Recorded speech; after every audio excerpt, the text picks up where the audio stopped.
Hello and welcome to the Irresistible Marketing Pod, the podcast that wants you to get real comfortable getting paid and being highly valued.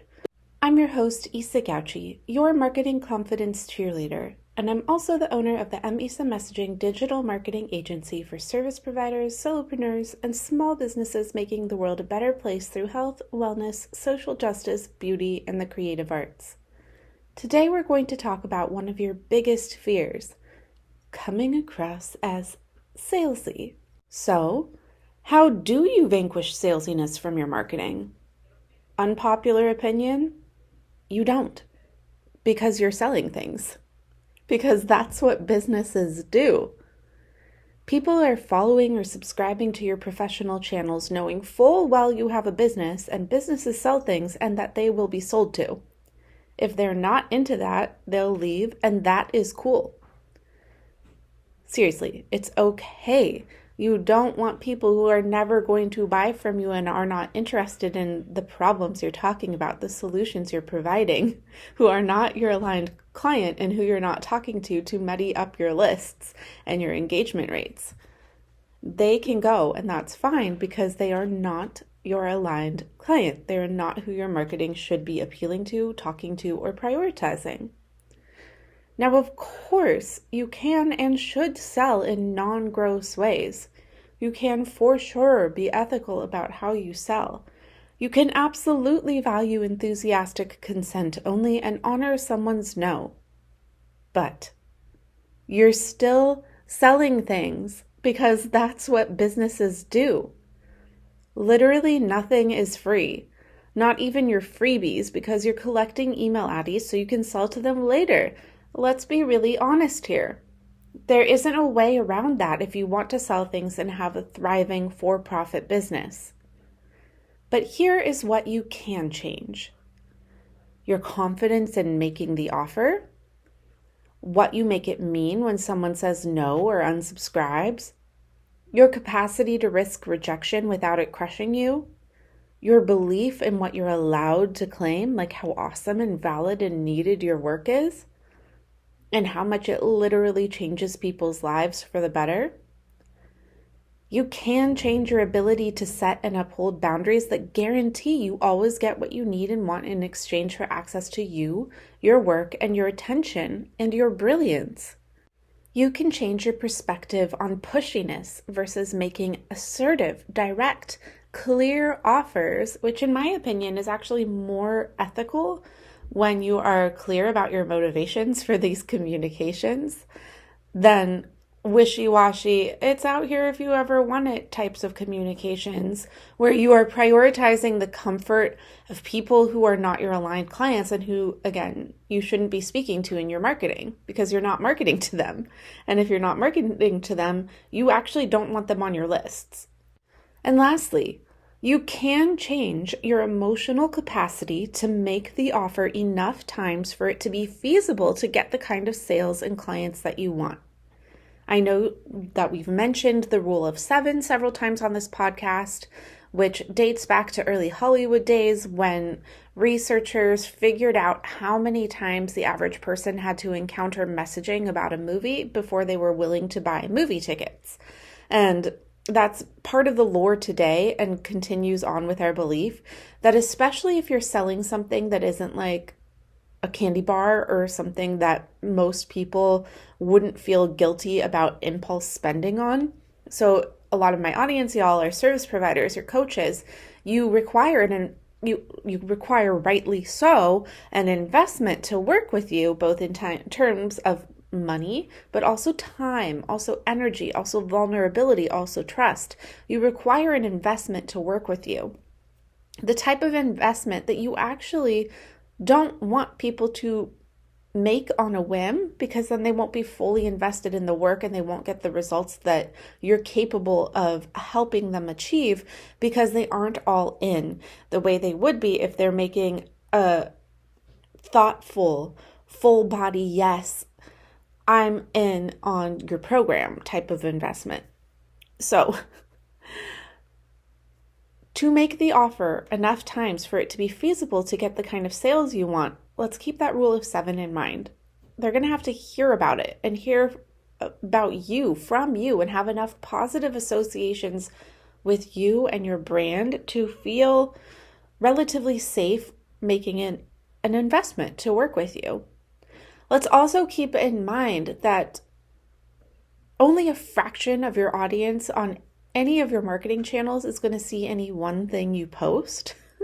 And so in order to increase your odds of having your marketing seen at all, we need some sort of consistent rhythm where we're making the offer again and again and in different ways and tweaking the messaging and tweaking the format and how we say it to even have the possibility of being seen by enough people to convert the type of sales you want. Conversion rates across industries aren't high. They're probably lower than you think, like less than 10%. So we have to do some math here. If you go Google right now and you find a good benchmark for what's the average conversion rate for your marketing channel or your funnel in your industry, and let's say you find out that it's 4%. Let me do some quick math here. Let's say you wanted 10 sales. You won't get those 10 sales unless 250 people have seen the offer. Does that make sense? So if you are only being seen by 30 people, no wonder that any one post isn't getting you the kind of sales you want. All right? So we do need to have that offer be seen by enough people, and a lot of us newbies are in the process of building our audiences, building our channels, which means we need to be making the offer regularly, showing up on our channels regularly, not only to make this kind of sales we want, but to grow the pool of people who are most likely to see our offers when we make it. So, do you see how if your biggest fear is coming across as salesy, you're going to have a hard time selling because you're going to be trying not to annoy people by making the offer too many times, which lowers the odds of being seen by enough people to even have a chance to say yes at all.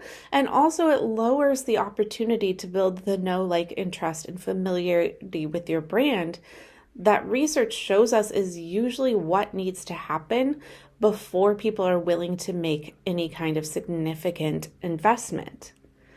So we need some way for you to shift your perspective on salesiness.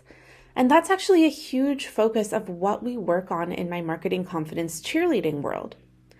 How to actually do the marketing, yes, but also how to get to the place mentally and emotionally where you feel like you're allowed to take up space and stop playing small, where you're feeling so confident in the work you do and the results that you genuinely could bring your most aligned clients, and what an incredible impact that will have not only on their lives, but the lives of those around them, the lives of their community.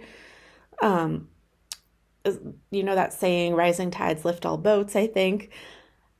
And you're so rooted in that belief, in that confidence, that you are willing to do things like focus only on the people who are going to genuinely be delighted to hear from you.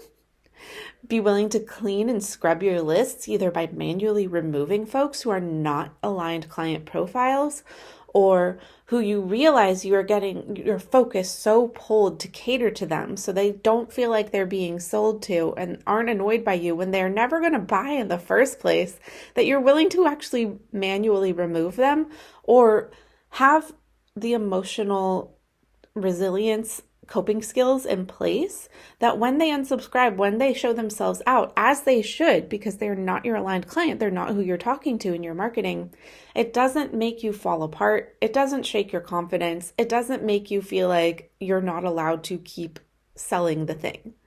Because you, my friend, you're a business owner, and there are people out there who need your work, and we need you to stay focused on them when you're making your marketing and not get crushed when we either need to manually remove or folks who are not aligned clients show themselves out on their own.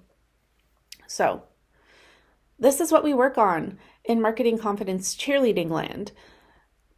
The emotional part a lot, the stories we tell ourselves, what we make it mean when someone, say, unsubscribes, or when we realize we've been talking to the wrong person and we need to do some shifting, we need some tools and tactics, marketing wise, yes, but also mentally and emotionally, so that we are keeping our marketing focused on the people who need our work, who are going to be delighted to hear from us, rather than marketing to our critics. So if you need that support, here's how I can be your marketing confidence cheerleader. We can work together one-on-one to design a marketing strategy that works with your unique wiring to get you the best results.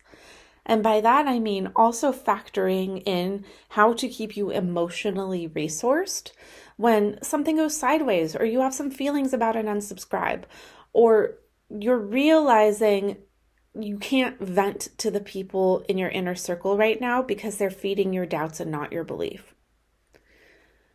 We work on the emotional part just as much as we work on the marketing part. And that's why this is a different sort of program, because it's not just what to do, how do you do marketing, but it's how to actually get yourself to do it. It's the emotional support to get you there. It's the emotional support to keep you plugged into your vision, your belief, your love for your people, rather than getting sucked into your doubts, your fears. You're thinking you need to appeal to your critics when you really, really don't. You can also join my squad of excellently ethical and eccentric entrepreneurs, which is just a wonderful place where we meet about 4 times a month, where we have a marketing masterclass that's voted on by the collective. So it's always on topic for what's most present for you today. We have business labs to implement what we learned together. We have avoidance groups where we bring our scariest, stickiest projects to borrow each other's focus and calm so we actually get them done on the call together. That happens twice a month. And we also have a group cheerleading session where you can just have an open Q&A. So anything that's getting you stuck or in your feelings or feeling inadequate or imposter syndrome in any way, you bring all of those to group coaching where we will sort through them together, and you get to just receive so much love and support and community from the squad members. Now, in between sessions, we have an awesome private Facebook group that's always popping off where you can literally receive support 24/7 because you can ask any questions in the meantime.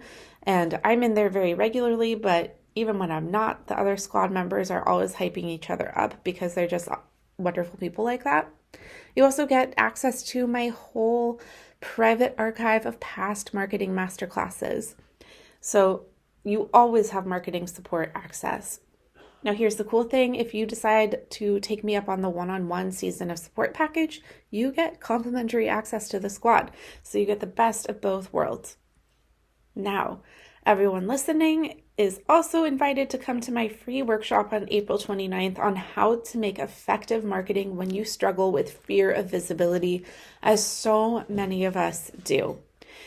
You, especially if you haven't worked with me before, this would be a great opportunity to come check out my style, see if it's a match, ask your questions, come away with a lot of value just on this call, because we're going to be talking about where fear of visibility comes from, how to bring a lot of love and compassion to the part of ourselves that has this fear of visibility. And then we're going to give you some tools right there on the call for what to do when you're faced with needing to market your offer and you are overwhelmingly stuck in this, what if someone sees this and doesn't like this feeling? So perspective shifts, body calming tips for how to bring your body on board, for how to plug back into the vision and why you're doing this in the first place, and stay focused on your aligned clients who are going to be delighted to hear from you. So the link to register to Marketing Through the Fear of Visibility workshop on April 29th is in the show notes. Registration is free again, and then links for if you're just ready to go right now and you want to work together one-on-one or join the squad, the links for those are also provided for you handy dandy in the show notes. That's it for today. Thank you so much for listening. Don't forget to leave me 5 stars on your way out so more people can just enjoy this free resource and get all this free marketing game. And if you haven't already, share it with some of your entrepreneur friends who will be bolstered and encouraged by the message of this show. All right, have a great rest of your day. Thank you so much for being here. I don't take your attention for granted, so it means so much to me that you are here listening. I hope you have a wonderful rest of your day.